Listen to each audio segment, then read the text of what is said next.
Na štai, 484 laida gavo mokyklos baigimo atestatą ir noriu paklausti, ar jūsų lūkesčiai ir siekiai čia išsipildė, ko norėjote ir ką gavote? Tikiuosi, kad išsipildė.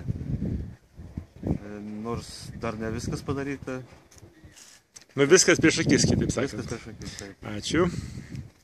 Tikrai labai geras įspūdis ir aš manau, kad tai yra tikrai labai didžiulis žingsnis į sveikesnę gyvenseną, į aktyvų gyvenimą, į sveiką mitybą ir tiesiog tikrai kas nebandė, kas nežino, kviečiu atvažiuoti čia, išbandyti ir savo jėgas, ir savo fizinę būklę pasitikrinti ir pamatyti, kad dar daug galima nuveikti vardan sveikos gyvensenos ir savo bendros savijautos pagerinimui. Mums čia kalbėjo daktarė. Na va, o sakykite, kuo jūs čia galite pasigirti, kokių laimėjimų pas mus pasiekėt? Aš tiesiog pati labai didžiuojuosi savim, kad aš įveikiau, net nesitikėjau. O didžiausias koks buvo įveikimas? Kas sunkiausia buvo? Prisiversti, tas ritmas. Keisti gyvenimo ritmą. Taip. Mąstymą. Taip. Na, tai jūsų veidas, kaip pamenu, pirmą dieną toksai buvo apsiniaukęs, o šiandien nušvitęs jau. Jaučiate tai? Taip, jaučiu. Ačiū. Nu, o jūs pas mus jau kartą kelintą? 7. Ir šį kartą dar pasiekėt vieną pergalę. Džiaugiuosi, kad aš viską įveikiau, labai patenkinta. Ačiū Jums didžiausiai už man sveikatą. Nu ir aš tikiuosi, kad jūsų šimtmetį mes irgi švęsim mokykloje. Daug dievė. Ačiū. Jau bus ne pirmą, žinokit. Daug dievė. Na, o jūs pas mus irgi jau turbūt 11 kartą. 5. Taip. Man labai Ką šį kartą labiausiai radote? Net nežinau, sunku pasakyti, kaip visada, kad pasportuoti, pailsėti. O kas namie sunkiausia būna? Namuose?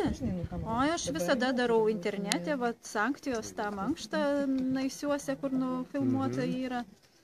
Ir gimnastiką padarau pratimus. Tai jūs jau čia pas mus esate stabili, grina, pavyzdinė sveikuolė. Taip norėčiau, kad tai būtų. Nu, matos, kad taip ir yra. Kai sako prancūzai, išvaizda iškalbingesnė už rekomendacinį laišką. Ačiū. Na, prašau. Pailsėjau, sustiprėjau, o svarbiausia, perkroviau savo kompiuterį. Viską į vietą susidėliojau, taip kad gyvensim toliau. O jūs savo profesiją prisipažinsite? Prisipažinsiu. Šiaip tai aš jau medikas, bet darausi kaip įmonės savininkas. Mes gaminam protezus, gydom, dantis, žodžiu. Tai reiškia, sutinkate su tuo, kad gydymas ir sveikata yra skirtingi dalykai? Taip. Nu, dantų gydymas tai tikrai. Ačiū. Na, jūs irgi pas mus nebe naujokas jau. 4. kartą mokykla. Tai šį kartą kas šį kartą jums krito į akis? Arba į kūną? Džiaugiuosi, kad eilinį kartą išlipau iš klampynės, pradėjau judėti, pradėjau sveikai maitintis ir pastebėjau mokyklos augimą. Daugiau nebenusmuksite į pakalnę, kur taip sunkiai kopėte? Vėl iš naujo kopsiu. Gerai.